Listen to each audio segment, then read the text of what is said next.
Well, hello. Today is Tuesday, October 22nd, 2019. I'm Angela Hooper-Menifield of Menifield Associates, and this is your HR moment.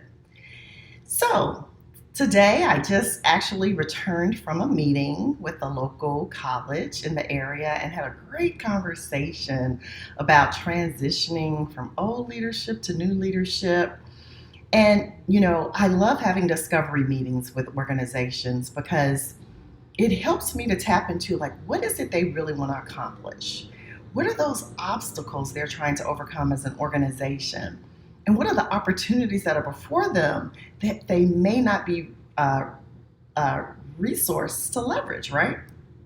And so in the midst of this discussion, and I try to listen intently when I talk to people, the person that I was speaking with, the head of this organization or this team, mentioned the group needed some, work or some programs and some assistance because they were trying to create a consistent message, have some cohesion, create a better experience for the staff and their clientele. And the word healing was used. And he was like, I just think we really have to heal past some things. And so when I heard that word, I was like, there's something here that I am not aware of that everybody else in this room is. So after, they spoke for a minute, of course, I always, listen and let them go on as long as they need to. And so I followed back up and I said, I noticed you used the word healing. Can you talk to me a little bit more about that and exactly what you're referencing? And then there was this discussion and an awareness given to me that this team had recently, and this is the collective team, so we're talking thousands or at least hundreds, have been through a period of several years where there had been downsizing, budget cuts, departments removed, others merged together. And as a result of that, many of the people that they'd worked side by side with for years were now gone.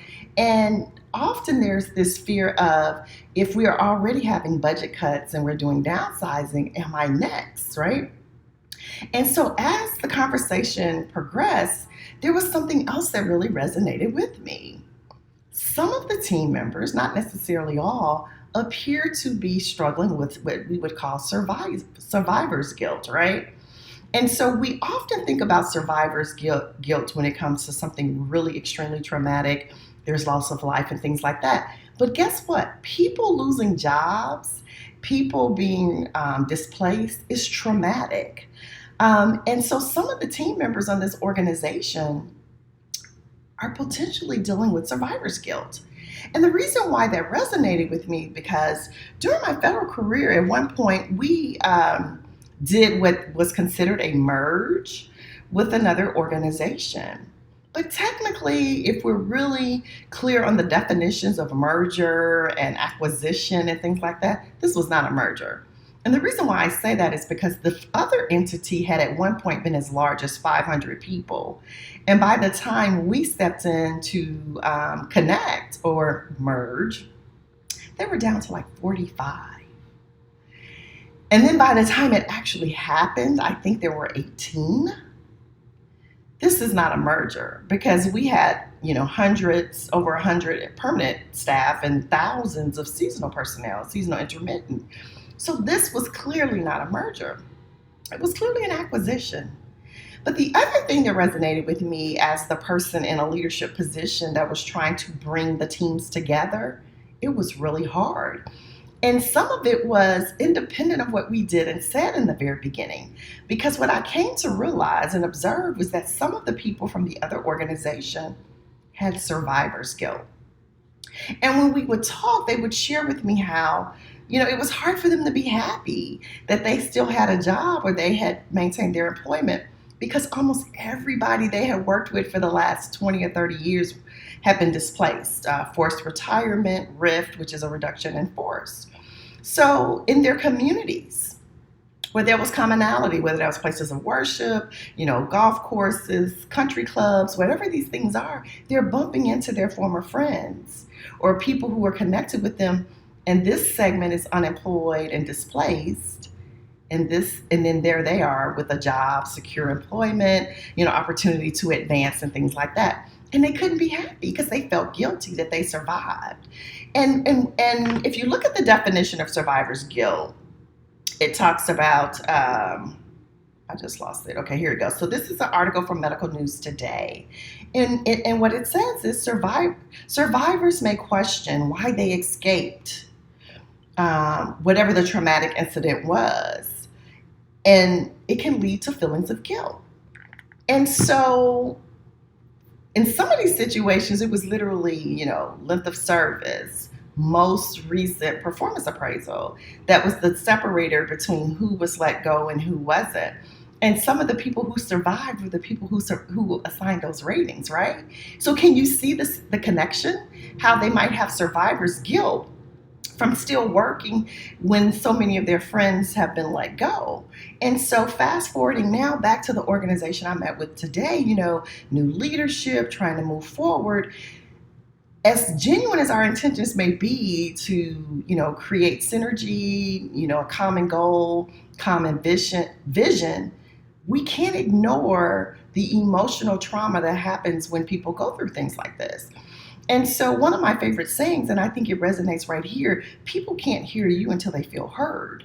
And so what we have to do as the supervisor or the leader in this organization is create some type of forum dynamic where these voices are heard, where they're even maybe potentially allowed to grieve those who are no longer with them professionally, and see if we can bring back some happiness, as in, you're still here, we value you, we appreciate you. And hopefully there's some happy stories that have come now from those who were let go, right? So hopefully all of them are not still unemployed, or all of them are not struggling.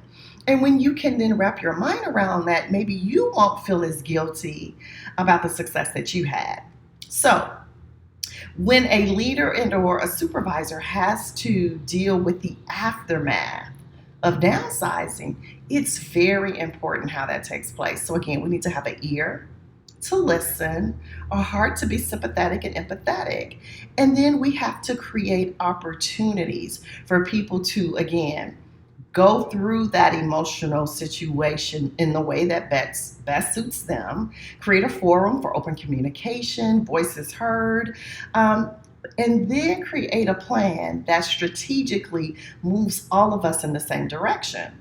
And this is a great opportunity for this person who's new to this supervisory and leadership position, right? Because one, they weren't the person who facilitated the downsizing, so there shouldn't be any responsibility attached to them, because we know sometimes these things go well and they're smooth, and sometimes there's confusion about how certain people were removed and others were allowed to stay.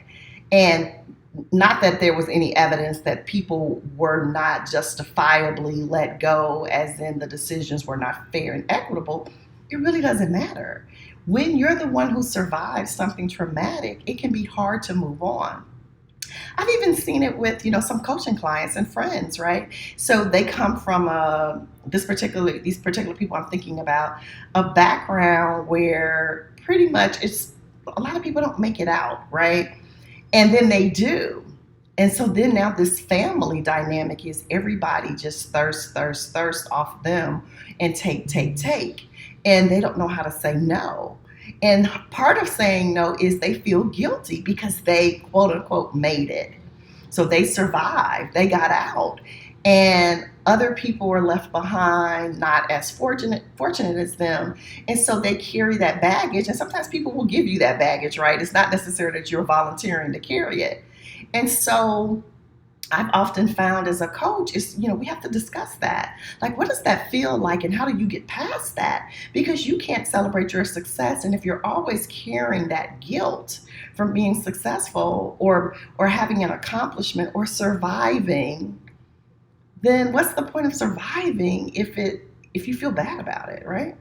So We have to, again, create a forum. Maybe there's some EAP, employee assistance. Maybe you bring some counseling in, some group activities, but just opportunities for people to share what that emotion is for them so they can eventually get past it. Because we also can't get past what we don't acknowledge. So, ignoring it, not speaking on it is not the solution either. So having candid, formal conversations, being transparent, vulnerable in these situations, I think is very key.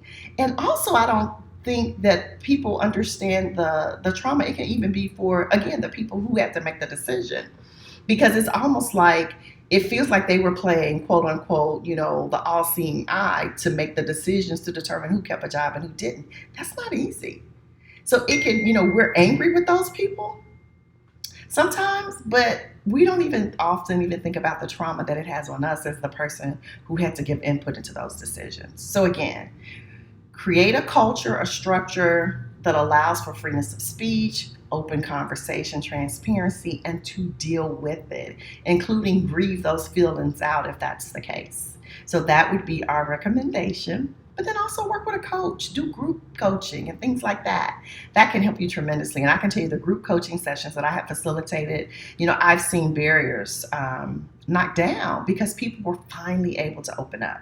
So HR moment today is post-downsizing trauma and emotion is real.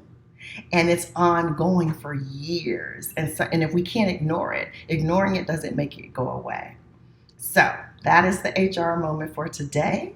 I hope you're having an awesome Tuesday. I know I am. Great meeting. Now we're looking forward to next steps. So I'll keep you guys posted.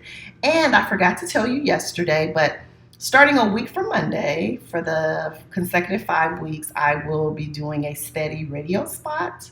So for those of you who are interested in hearing it, it should be, I believe, at 2:30, but I'll get you those facts. I would love to have you support me and join me on this journey, because it's because of you and the support that you give me that I'm able to continue to grow myself as well as grow my business. Have an awesome day. Again, this has been your HR moment from Angela Hooper-Menifield of Menifield Associates. Have an awesome day, and I'll talk to you tomorrow. Bye.